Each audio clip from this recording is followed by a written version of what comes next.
This is Robert Clotworthy, the narrator of The Curse of Oak Island, and I have a question for you. Could it be that you are listening to The Curse of Oak Island and Beyond live stream? This is a top pocket find, mate, for sure.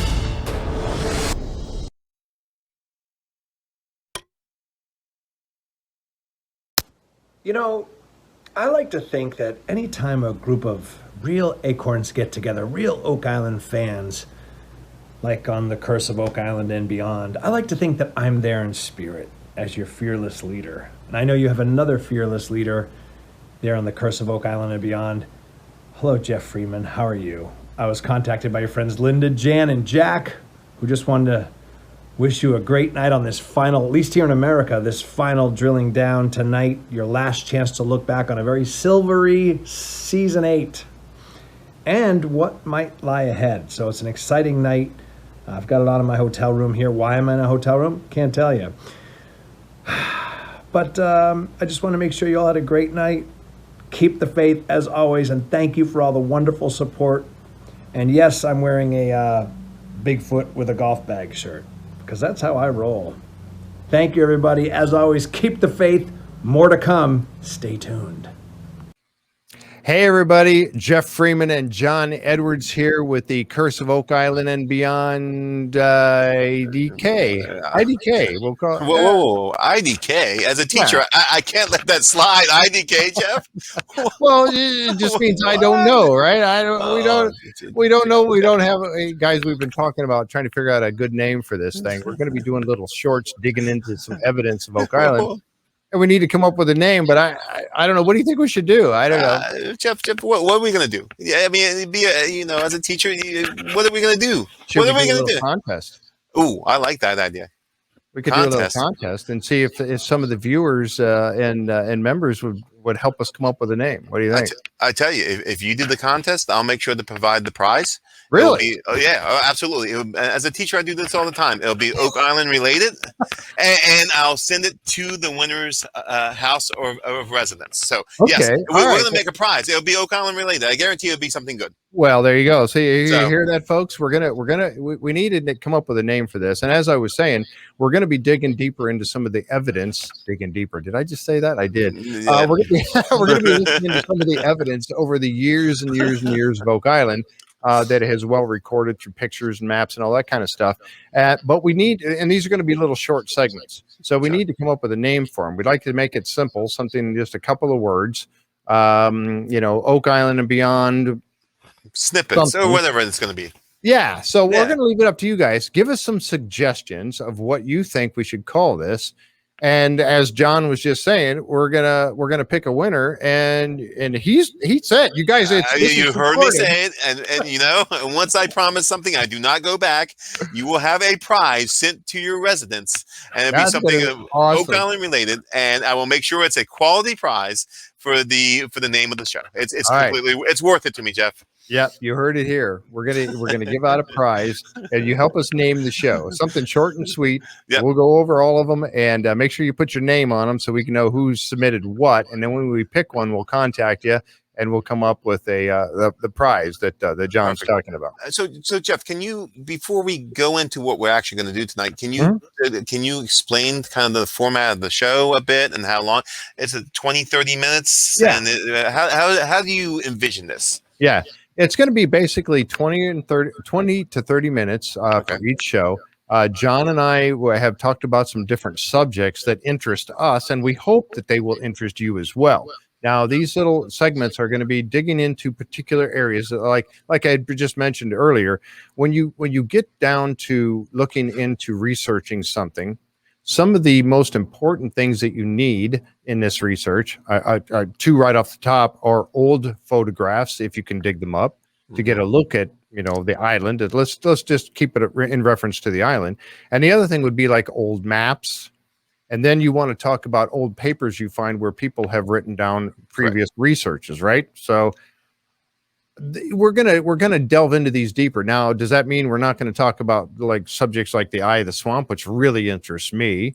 or maybe even the swamp itself, or the Money Pit, or Smith's Cove, or I don't know. What do you think? Do you got some areas that interest you about different things? Sure. The eye of the swamp fascinates me. The symbol itself of the all-seeing eye, which I'm currently working on something for a fellow researcher, just as a symbol, and the whole history of the symbol itself. And there are other things that interest me. Visitations to the island itself. Yep. And as previously discussed in with you, it's the layers upon layers upon layers of who visited the island. And so looking at and deciphering and trying to pull apart the different layers, although complicated, fascinates me. So you have to hit different time periods. So it would be, doing things of that sort. So, and, of course, for me, symbols and maybe how they connect to other parts of the new world, because my niche is, age of exploration. So all that fascinates me, and how Oak Island folds into that. I think it played a pretty big role, actually. Yeah, absolutely. I agree with that. And so that's what we're going to be looking into with this particular show. And we're going to be doing these little segments and putting it out there. And then we'd like to hear back from you about comments about things that you might be interested in as well. And if you have comments about what we talked about on that particular episode. And Jeff, if our viewers want to see a specific subject, they're also welcome to contact us. Yes. And and if we have an overwhelming desire to hear something, we'll be glad to cover that in our snippets. Exactly right. And you can IDK show. Yeah, IDK. Yeah, I don't know. We don't know what we're going to call it. But yeah, you can reach out to us. We have our Gmail account, which is oakislandandbeyond@gmail.com. That's oakislandandbeyond@gmail.com. You can send us some suggestions there. So with that said, and we're running out of time already. So let's what we decided to do tonight was talk a little bit about old maps. Now, John sent me some maps earlier. He sent me quite a few, and I've got some here tonight, but one in particular, or I should say a couple in particular, that I want to ask John about and get a little bit more in-depth information on these. And these are some maps that I think this first one that we're going to look at is from July 6th, 1818. Now, this one it's a kind of one of those maps that shows the island, but it also shows it divided up into its lots.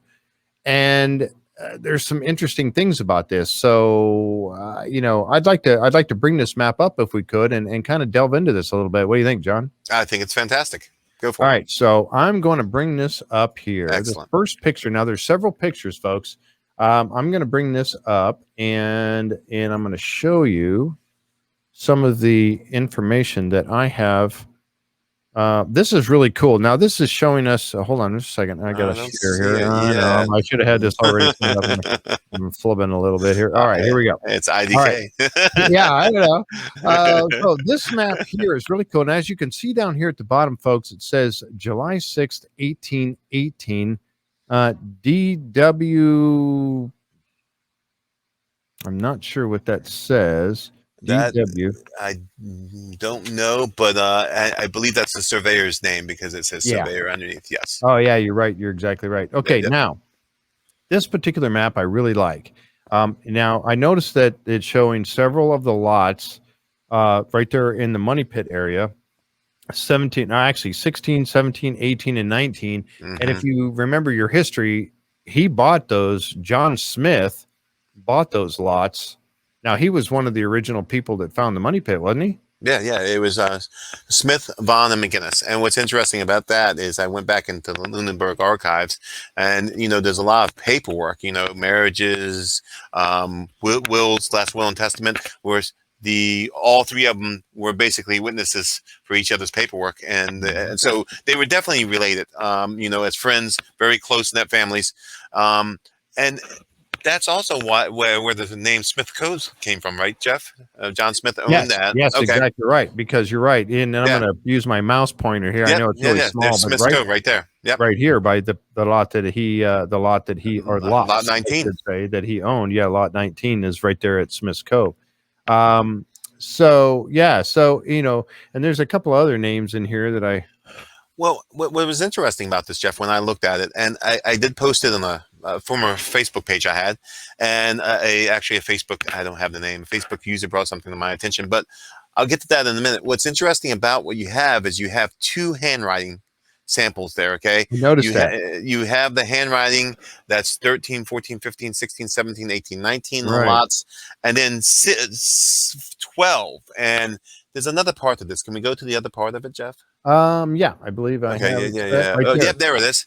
And you see where it has lot 9, 10, where it says no. It says, you guys might not be able to see it. It says Nolan and Nolan. Right. And then under lot 23, it says Blankenship, right? Yep. Blankenship. Yep. Yeah. Yes. And Jeff, just so our viewers know, where was this sourced from? I think it's in the bottom left there. Yeah, and if I can here, I want to. Can we blow that up? Yeah, I'm going to try to zoom in here. Bear with me. Yeah. Zoom in this a little bit here. There we go. Read that. It says, and it's really hard to read, but I do the best I can here. It looks like it says to me, it says Public Archives of Nova Scotia. And then Halifax? something in it, would that be yeah. Halifax, I see the X. And S, Nova Scotia. Yep. So that makes it legitimate, right? Yeah, it's completely, it's sourced correctly. It's something that is of public domain. And what's interesting about this is you have two different handwritings. Now, Jeff, there is something else that I would love to share with the viewers. I want to see if you see it. What is interesting besides the different handwritings on this? Is there anything else that you see on lots 23, 10, and if you go back to the previous map? Yeah, right here. There's an X right here. There's an X right there. And there's one right here. It looks like that's an X right there as well. Yeah, there's an X right there. One real quick. And if you go back to the other one, you see any other anomaly with other than his name written there that this was done at a different time. Yes. This is cursive and somebody. Yeah. Looks like. Oh wait, what's this here? I do see one. Yep. Right there. That's lot 17. That's lot 17. Which, when it was pointed out, that is, Jeff, what area of the island is that? That would be the Money Pit area, because that's there why you go. They said in those, and I remember reading in one of the archives that John Smith had bought the property where the original Money Pit was. Yes, correct.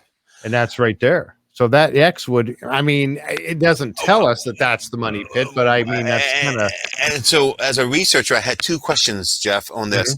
Was the X put there by whoever added Nolan and Blankenship, or was the X part of the original map? Now, I'm leaning towards more. It might have been part of the original map because it is in the Money Pit area. That one. Yeah. If that has significance, then the other two X's have some sort of significance as well. Right. So that's fascinating. And Jeff, there's one more thing I'd like to share with you. Yeah. We can go one slide forward. All right. Let's take a look here. Okay. Now, Jeff, before you do that, make a mental note. What lot? You don't have to tell our viewers, but what lot? You see the lot that X is on? Yeah, it's on 17. Okay, great. Okay, go ahead. All right. Fast forward. Okay. Again, wrong. Nope. Where is the map I'm looking for? All right, tell you what. Hang on one second. Here. Yep. And okay, here it is. I got the map. Okay. Right so here. we remember John Smith, and the X under John Smith's name was lot 17. Well, Jeff, here it shows the Money Pit in lot 18. 18. And Jeff, where are they digging currently? Well, I think they're digging in lot 18. Correct. Even though that X on the previous map shows lot 17, which is slightly off. And in fact, it would be more southwest of where they are now. Now, this is of 2004, the 32 lots, and you can see the Triton Company owned what the Laguna Zone now. Fred Nolan's lots are indicated. And then we have lot 5, which I'll get to in a second. But that is of significance, Jeff. Why is the Money Pit in 18? And if we go back to the other map, right here, why is it sitting there in 17? Right. And that X, why else would you put an X on the map unless it had some sort of significance? Right. And it's in the Money Pit area. Yeah. So, does this mean? You would think that the guys, Oak Island Tours, have seen these maps. I would assume, and the fact that map says 1818, if that's an original X, that money pit would have been known because it was only 23 years after McGinnis, Vaughn, and Smith, which is 1795. So you're not talking about a lot of time. And as you see, Smith still owned lots. So that money pit would have been known at that point. Exactly right. Yes, you're exactly right. And that's why he bought that lot. He wanted to own that lot and the ones adjacent to it. Correct. For that very purpose. So that is an unknown anomaly, which I can't explain away. Jeff, any ideas? Well, I just looking at the, and I am not don't get me wrong, I am not a handwriting expert, nor am I an expert in looking at this. But here's something that I've noticed. Yes. See how, and I'm going to zoom in on this again, right here. You see how this is very dark. And then this has this thin line going across here. It's very light. Yeah. It's very light. And it does kind of match up with some of the other markings that are here. I'm looking at the way the pin went down on JOA, the H there for John Smith. See how it's very dark, like it was purposely, and that's just the way people handwriting. And then you would come across with a lighter slash. And that kind of matches the H, the lighter kind of dots in the H because, that's how the ink was back then. It does match the original handwriting. Now I can't prove that. No, we can look at the other two X's if you want to see if it, But. Yeah, let's do that. And the other thing I noticed was that if you look where somebody actually printed and wrote in Nolan right here, on lots 11 and 12. Those are just straight thin lines. Even the N, I'll zoom in on that. Even the N is just nice straight lines. They are pixelated a little bit. Not as bad as the original handwriting, but they are. But there's no fat portions of it, which there is here. Which shows it's almost like that was penciled in, and the X was live ink. It's live ink, and it wasn't with it wasn't with a modern pen either. Right. Let's hang on a second. All right, I'm gonna pop out on this real quick. Just this map alone, Jeff, was fascinating to me. It is. It really is. I'm gonna go back to that first one. Okay, here we go. Let me bring this back up. And again, now these X's, they kind of look like they've got that fat portion again. Yeah, again, and then a thin line. It's where the ink would have bled on the first stroke, and then a quick thin, but yeah. Well, yep. But it's just, and there's lot 5. This was the other part I really like the map. Right. Lot 5. Nolan in parentheses, I noticed, and the other ones are not in parentheses. Okay, and Jeff, did Nolan not sell? Was it lot 5 that Nolan sold, if I remember correctly? Yep. Who did he sell it to? He sold it to Robert Young. Yeah. Do we have a small? Yeah. Let's see here. Let's see what we have on Young. All right, because that also fascinates me as well. That he sold the one lot to Young. Yep. Yeah, I do. I've got a little clip. And that was in, I believe, Jeff, that was in 96, if I remember correctly. There he is. June 6, 1996. So how does that read? Can you read that out loud? Yeah. For the interest of the community and all those who follow Oak Island, Mr. Frederick G. Nolan of Bedford, Nova Scotia, would like to announce the sale and transfer of his lot number 5 of the Oak Island Division and nearby Plum Island to Mr. Robert S. Young of Whitchurch. Ontario, that's fine. Yeah, Ontario. Mr. Young, an industrial designer and wood technology specialist, plans to move to the area and will be joining Mr. Nolan as a partner in his ongoing investigations on the island. And he still owns that property. The family still owns that property today. Wow. But that was in 1996. I don't know if. I honestly, I'm not sure if Robert Young is still alive or if it's his family that owns it. Wow, that's fascinating because I'm also looking at his area of expertise: industrial designer and wood technology specialist. Mm-hmm. So maybe he was dating things. Maybe he was looking on his lot for certain things, and he definitely went on the island. With that specialty, it looks like he was looking for something on that one plot.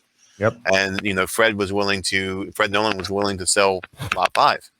So it definitely got him on the island to do some investigation. I guarantee he did some investigation. There's no yeah, doubt in my without a mind. doubt. Now, if I remember correctly, too, that he has kept that lot. Like I said, he still owns it, or the family, or somebody, the Young still own it today. Yes, correct. And they don't allow any searching or anything like that. I think he has some things that he has shown that he has found. There are some artifacts. Boy, I don't have those available, but there are some artifacts that he has shown that were found on his lot. Man, I wish I had those to display. But anyway, Yes. so we know he was definitely, or he's definitely part of it. But right now, Oak Island Tours, the Laginas and them are not allowed to search on his property. That is kept off limits, and I think that's the only lot. Is it not that they are not allowed on? Correct, because they definitely have an agreement with Tom Nolan. Yes, an arrangement with Tom Nolan to do searches. So I know there's definitely a level of reciprocity there with the different lots. So, and going back to this map here, then you can see Robert Young owns that lot right there. Yep. And then Oak Island Tours owns all around it except for the Nolan properties. Except for the Nolan properties. Right. And then of course Dan Blankenship owned lot 23. Yeah, he still owns that. Sorry. And then Dave's. Where would Dave's be? Well, Dave has a house that's up toward the front. Yeah. Well, I say the front, not the front. It'd be more where the causeway comes across. Yeah. Maybe one of our viewers knows which lot that Dave owns, because I know he owns a portion of one. 21, I would think. Well, Dan Blankenship is 23, and I know being on the tour that's a little further in. Maybe towards 24-5. You have what? David. Who's that? David Tobias. So maybe Dave had purchased the Tobias lot. Yeah, maybe. Yeah. I have to look into that and get an answer on that. For sure. Of course, they own from 26 all the way to 32. Yep. Which does include many of the lots that Samuel Ball owned, and that's another subject that I'd like to get into a little deeper at some point. Well, you did look, and I know we've discussed it, Jeff. There is a second map that I'd love to get to tonight, which does concern Samuel Ball. And we know, as you're looking, that Samuel Ball was a cabbage farmer, and as discussed on the previous show, could have very easily become wealthy because of the amount of cabbages that he could have actually raised on his land. I think the number was 1,500 per acre. Was that right? Yeah, something like that. Yeah, it was like 1,500 cabbages per acre. So, and he owned several, several acres on the island. This one here that talks about the ownership of the one that you're going to share in a minute, and Sellers is the owner. The first name, Jeff, can you make that out? Sellyn. Sellian. And so let's look back, Jeff. I think there's a little bit of data I provided you that might link that, and we can certainly look at the map first if you'd like to look at the map first. But here's the one that has that same information. Yeah, so there it is, and then we just blew up that one corner. And if you go down to the bottom left corner of this map, now, first of all, what was the year of this map, Jeff? It looks like it's 1835, September 9th, 1835, but it's really hard to tell. We can zoom in on that. Let's see. Maybe you can zoom in. Yeah, that is 1835. Definitely and definitely the Ball family were still owned portions of the island. So let's go ahead and look at the bottom left of that, Jeff, and tell me what you see. Bottom left. Yeah, what's that say, Jeff? Oh boy. Well, you're talking about this right here. Yes. First of all, mining lease. And where is that, Jeff? What's in that vicinity? Where? That would be part of that. What I would think would be the money pit. Correct. And because here's Smith's Cove. And that road would come up. So I would say the money pit would be across the corner here. Yeah, it would be probably somewhere doesn't go deeper into the interior here, but definitely across this corner right here. What's interesting, now that I'm thinking about, Jeff, is where they're currently digging is in that corner. But if lot 17's right, that means the money pit would have lay Almost right smack in the in the middle center, of it. and almost smack in the middle of it. Right. To where the money pit will lay. So that is, when you look at the two maps together, that this is, a very strong correlation for me. If you make the adjustment from lot 18 to lot 17, the money pit lies right in the middle of that mining lease. Yeah, it does. And of course, I don't think they were doing any mining. I don't think I heard of them doing any mining on the island. But if they wanted to do some digging, would they not want to, take out a mining lease if they wanted to do some digging for something else? I mean, yes. I don't think there's any record of them actually mining on the island. There is no record of it, but the mining lease is a curiosity. Yeah, it is. It sure is. And what's interesting is there was a Nova Scotian gold rush in the Gold River. Yep, I heard about that. Yep. And there's no reason to say that maybe this would be a place that that someone was leasing to maybe refine that gold. You had to refine it somewhere. You had to take it somewhere. Gold River, I've traveled. Gold River is about a 15-minute car ride from Oak Island, if that. I mean, it's very, very close. And you had other things going on there, but why? Why was that leased to a mining company? I still don't have a good, solid explanation for that, but it's a curiosity. And it's also a curiosity when you play the two maps together, and they were sequential. One's a little earlier than the other. One's 35, one's 23, I believe. Yes. Or no, 1818. 1818. Yeah. And so and 1835. You're talking about consecutive maps, and that right in the center of that mining lease would be where the X is on lot 17 on the map previous. Now, do you know who owned? Okay, let's say that is 1835, and we know the other map showing that John Smith owned those lots in 1818. In 1835, then would he still be the owner of those? I don't know when he sold those. Don't know now, and we know the map was generated by sellers, and And I did find that you did send me a link on sellers, and this is very interesting. And this is actually, and I'll bring this up here. This is actually from I believe, what's this website? Is this the Oak Island, Nova Scotia Oak Island Tours? Yes. So this is the official website. So let's give a shout out to Oak Island Tours. Yep. And there's a little thing on Sophia Sellers. Yep. And I can't read that, but you might be able to. Yeah. Well, it shows in the picture. There's a man and a woman and a child. And can we blow that up? I don't know. Okay, no, we'll get it. That's fine. I can on pictures, but it says Mrs. Sophia Sellers likely had no idea that her daily chores would go down in history on Oak Island and shape decision making for future treasure hunters. In 1878, Sophia Sellers, daughter of Anthony Graves, which is very interesting. I did not know that. Wow, that's interesting. Anthony Graves has been talked about quite a bit. Matter of fact, he owned some of that property later on after John Smith in that area, in that same area. That's where that makes sense. Yep. Yeah, that's where his house was. Anyway, getting back to this, it says daughter of Anthony Graves was plowing in the field when her oxen suddenly fell into a well-like hole approximately 3 meters or 10 feet deep and 2.4 meters or 8 meters in diameter, or 8 feet in diameter. The hole was 106.7 or 350 feet east of the money pit and approximately 51.8 meters or 170 feet from Smith's Cove. A heavy wooden tripod was erected over the shaft and the oxen were pulled out. The hole was filled in with boulders, which I did not know that. Wow. The hole shaft number 12 would become what is known as the cave-in pit. Now, we've all heard about that. The cave-in pit is suspected to be directly over the route of supposed water tunnels leading from the finger drains in Smith's Cove to the money pit.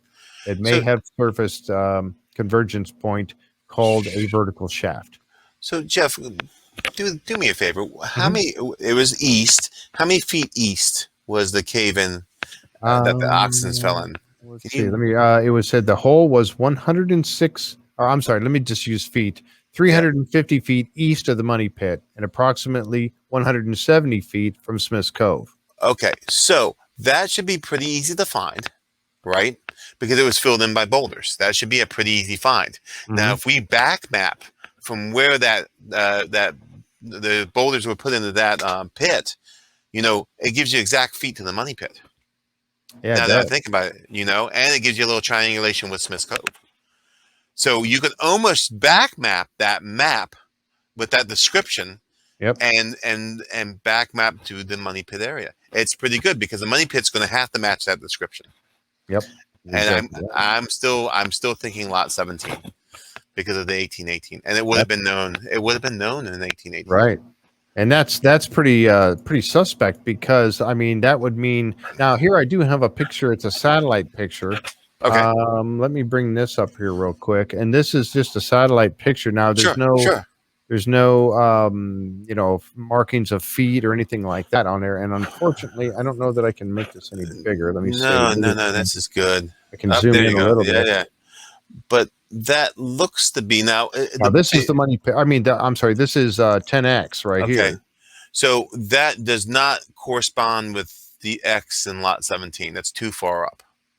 Yeah. In fact, that's lot Jeff, if I'm not mistaken, 10X and the money pit would be in lot 18. I think you're right. I think they would both be in lot 18 or thereabouts. So the question is, you find the pit full of boulders that's described, and you follow and you right around in here area, and you back map it, with the feet as described. It should give you exactly the area that the money pit's in, but just take a little bit of back mapping. Which I believe, I could be wrong, but I believe it might be in lot 17.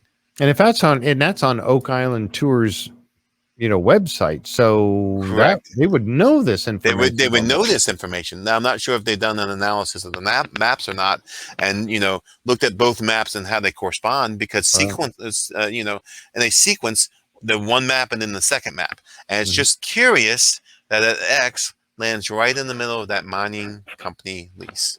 Yeah, it does. And I can't, Jeff, any explanation? I can't explain that away. No, absolutely not. No, I think that there's definitely something to that. There's a possibility, Jeff. Not right. But this is, again, assuming that X was not, it doesn't look like it. And we kind of analyzed that a little bit here tonight. Yeah, but I'm it was done when the handwriting of Nolan was written in, which was obviously many years after the original making of the map. Somebody had penciled Nolan in there because he wasn't around in 1818. But and neither was Dan Blankenship. But it didn't look like those X's were from the same person that wrote in Nolan. It doesn't appear to be, because the one definitely is a ballpoint pen. There's consistency. When you use live ink, you get those inconsistencies, which we saw in the X, and we saw in the handwriting, which is consistent with maybe a fountain pen, something like that, where you would dip it into the fountain and actually use So that would be consistent with the way they were recorded in 1818 and 1835. So I tell you what, very interesting. It's just, I know we're almost out of time, but this to me is a fascination. And, not by coincidence, I believe those two maps are related. And I think with what we read as far as, kind of we could almost back map it, Jeff, to where the money pit should be. Well, and we should do that. My money. So then we call up Rick and Marty and go, "Hey, we got some information for you." But you would think, and again, like I said, you would think that as much research as that people like Charles and someone had to have seen this before. I can't imagine. But when it was brought to my attention, Jeff, what else could it be? I mean, do you think? Well, let me ask you this: are they digging in the wrong place, Jeff? It kind of seems like they punched holes like Swiss cheese in that money pit area, and they haven't hit anything yet. Well, now we know Dr. Spooner did pull up some samples and say that there's a lot of silver content in those 3 wells that they pulled up at the end of season 8. But other than that, they really haven't hit gold, if you want to call it that. in the money pit yet. And obviously they're they're drilling there right now for season 9. But what's interesting? I don't know. I mean, Jeff, what's interesting is think about this. This is a possibility. There was a mining lease. Now it could be, the money pit could have been right in the middle of that lease, which to me it could possibly have been. And I would think they would want to put it in the middle. If they're going to do a square of a mining lease, they're going to cover them all around, and they're going to be start in the middle with where they think. I would say, also, and it has to be within the property that they owned. Correct. The other crazy thing that I think is just, even though there's no documentation of mining, Dr. Spooner says there's, silver. I mean, there's high concentration of silver in that water. Could there have been some mining going on? And I'm going to refer you back to when Rick did a camera down one of the boreholes that he did, and you saw that kind of gold thing in the side of the wall. Yeah, the shiny gold thing. Yep. Yeah, the shiny gold thing, which when they went to retrieve it had dropped further down. So the question is, was there actual gold on Oak Island? Could we, could that have been a possibility, and that could have been the treasure? And everything else is just, I'm just throwing that out there because you have a lot more going on there with that. And that mining lease, I can't explain. I know. And if there's no record of any digging, then what would be the purpose in leasing that? Right. Or getting the mining lease. Yeah. Yeah, I don't know. We're gonna have to explore that a little deeper on the next one. Right now, it's a IDK, Jeff. Yeah, I don't know. I just don't know. But it's just something man. that's interesting. So not bad, Jeff. First episode of IDK. I hope our viewers help us name IDK. Yeah. So, and like I said, okay, so we are going to wrap this up because we're going to try to keep these short, folks, and we've been gone about 35 minutes. Of course, we spent about 5 minutes talking about all the other stuff up front there, but. We're going to continue with this thought, and we might have to look into this one a little bit deeper. And I was really fascinated by this Sophia Sellers, who was the daughter of Anthony Graves, who we know owned that property basically in that same area as, or part of it anyway, as John Smith. So the Graves property was out there at one time, and that was obviously after John Smith. So interesting stuff. And she's the one that had the oxen that fell into the cave-in pit. Correct. Wow. See, now that's all new to me. I did not know this before tonight. And I'm telling you what, this is good stuff. And this is exactly what we want to do with this show. We want to keep them short and then just cover little topics like this and see if we can dig a little deeper or maybe end up with more questions, right? IDK, Jeff. IDK. Oh my God. Maybe we just have to keep it that name. So, all right, folks, tell us what you think. Let us know in the comments for this. This will be out on YouTube. And we'll probably also have it linked. We'll have it linked in our Facebook group as well, and we'll have this out on YouTube. But tell us in the comments. Now, I do keep the comments, just so you know, I do keep them that they have to be reviewed first, and I do my best to get to them as quickly as I can. This is to keep some of the people that have nothing to do with Oak Island, that because YouTube is public, everybody can go to the YouTube page and watch it. And sometimes we get some pretty stupid stuff talking about guiding you to websites that are not good places to go. So that's why I do that, and I have to review them first. If it pertains to Oak Island and what we're talking about, boom, I'll put it right up there. So put your comments in there. We'll get them out on there, and we'll answer them as best we can, and you might lead us to the next show. I think this has been fun. What do you think? It's been great, Jeff. Appreciate it as usual, and it's been fantastic. I hope we have a lot of feedback from the viewers because I think it's just an interesting topic, and a lot of times they'll see things that we don't. So it's a group effort. And I like that picture that you got. John's messing with that. Now I've taken away my green screen. I still have it. I still use it, but I'm back to my old background here, studio room. And then John is using the blue screen tonight. So he's got kind of a cool picture going on there. I like that one. So we'll definitely have to delve into these more as we get more information, and let us know what you'd like to hear about. All right, folks. All right. You guys have a great evening, and we'll be coming out with the next segment very soon. Good night, everybody.